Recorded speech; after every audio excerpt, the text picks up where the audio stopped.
president that God ever created.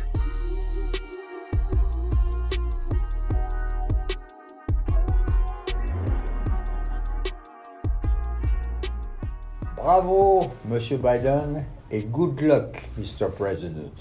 Good luck et bonne chance, car vous avez sans doute mesuré le nombre d'enfers qui vous attendent et que je vais me permettre d'énumérer pour vous et ceux qui me regardent. Premièrement, l'enfer immédiat, c'est-à-dire les 77 jours qui vous séparent de votre inauguration le 21 janvier 2021, c'est-à-dire la transition. Elle va être empoisonnée par les contestations, les critiques, les recomptages possibles, le juridisme qui a toujours dominé la société américaine, qui est une société d'avocats comme d'ingénieurs. Et donc ça va être empoisonné. On voit mal comment Trump va accepter une transition normale. Eh bien justement, le deuxième enfer, c'est celui de Trump. L'enfer Trump. Il ne va pas vous lâcher, Donald Trump. Fort de sa formidable base électorale, quand même 45 à 50% d'Américains ont cru et croient toujours en lui. Il va tweeter comme il n'a jamais tweeté, insulter, critiquer, caricaturer, désinformer.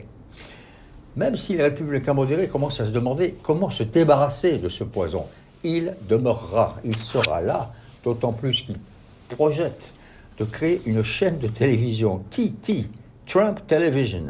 Si cette chaîne existe, on ne peut pas dire que ce ne sera pas non plus un enfer. Troisième enfer, l'enfer politique. Vous héritez d'un Congrès démocrate, certes, mais un peu affaibli. Et d'un Sénat qui est toujours républicain. Or, les sénateurs, qu'est-ce qu'ils vont faire? L'opposition permanente et immobilisatrice.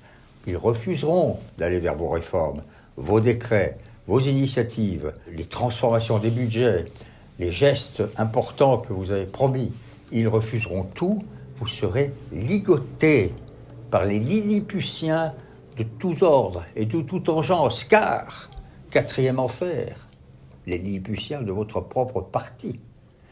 Car votre propre parti, il est aussi composé de gens qui voulaient Bernie Sanders, d'une sénatrice comme AOC, Alexandra Ocasio-Cortez, qui souhaite un glissement vers la gauche, plus de parité, plus de place pour les minorités actives, répartition autre des richesses, socialisation, tout ce que vous avez intelligemment un peu effacé par votre campagne et qu'on va vous réclamer, votre propre parti.